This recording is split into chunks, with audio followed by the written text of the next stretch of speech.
numa sociedade democrática. Muito obrigada. Agradeço a Vossa Excelência.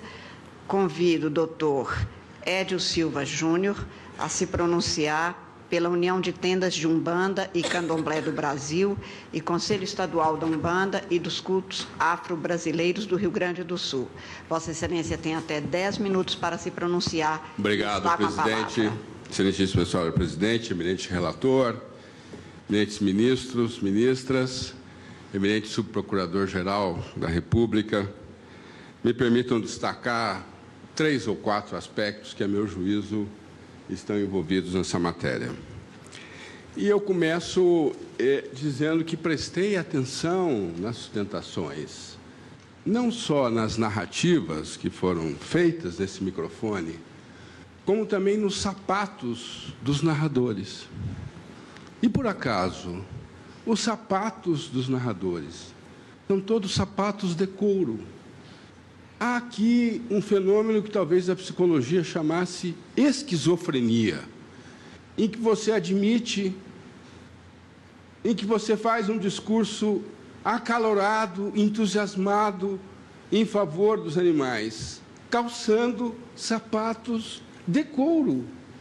Possivelmente alguém terá dito, e é possível que alguém terá acreditado, que bife dá em árvore. Alguém vai na árvore, colhe o bife e come. E eu começo com essa ironia para tentar aqui ilustrar o fato de que nós estamos tratando aqui de uma hipocrisia e estamos tratando aqui do que esta corte já chamou de racismo religioso. O Brasil tem o maior rebanho bovino do planeta. Nem a Índia, que não consome carne animal, por preceito religioso, tem um rebanho bovino que o Brasil tem.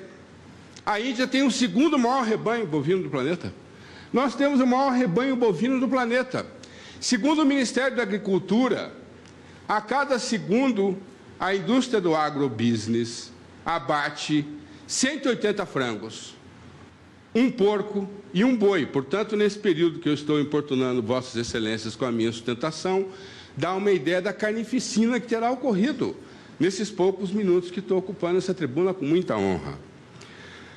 Portanto, é impressionante que há estatísticas no Brasil que comprovam que nas periferias das cidades, jovens negros são chacinados como animais.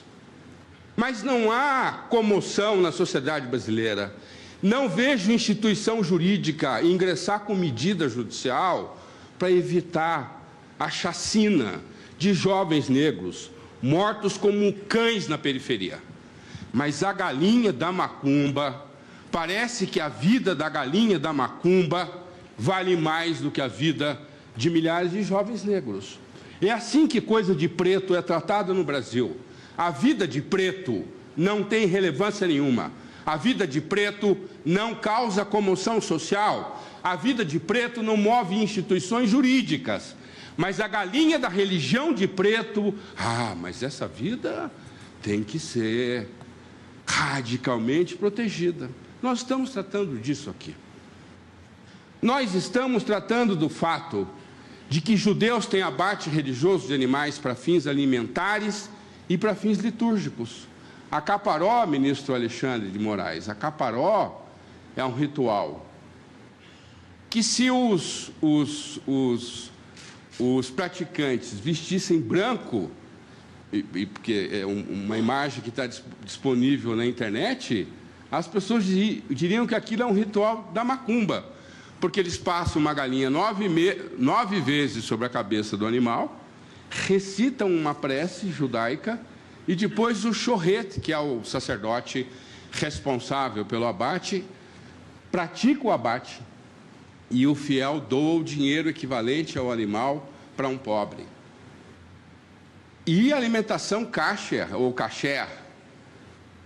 Os muçulmanos têm ritual de abate religioso para fins alimentares. Aliás, o Brasil é um dos maiores exportadores de carne, de aves e bovina para os 51 países cuja maioria dos seus habitantes, a maioria da população, é muçulmana. Portanto, o abate religioso diz respeito ao agrobusiness, porque esses animais são abatidos nos frigoríficos brasileiros de acordo com preceitos religiosos islâmicos. Nós estamos tratando disso aqui. Não há comoção social em relação ao abate halal, não há comoção social em relação ao abate judaico, não há comoção social. As instituições jurídicas não vêm reclamar dos contratos com 51 países muçulmanos, mas vêm reclamar da galinha que a macumba mata. Essa corte já denominou esse fenômeno de racismo religioso. E esta corte, em diferentes oportunidades, em homenagem à Constituição Federal, prestigiou a ideia de país plural. Por mais que alguns segmentos tenham dificuldade com essa ideia, nós somos uma rica geografia de identidades culturais, e eu li com muito interesse e com muita cautela os votos de Vossas Excelências na ação que versou sobre ensino religioso.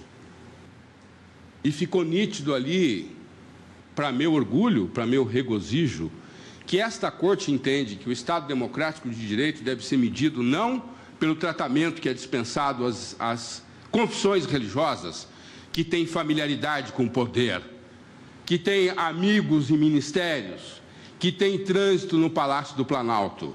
O Estado democrático de direito se mede pelo tratamento que o Estado dispensa às confissões que não têm familiaridade com o poder, mas nem por isso são menos portadoras de dignidade e são menos merecedoras de respeito do que qualquer outra religião.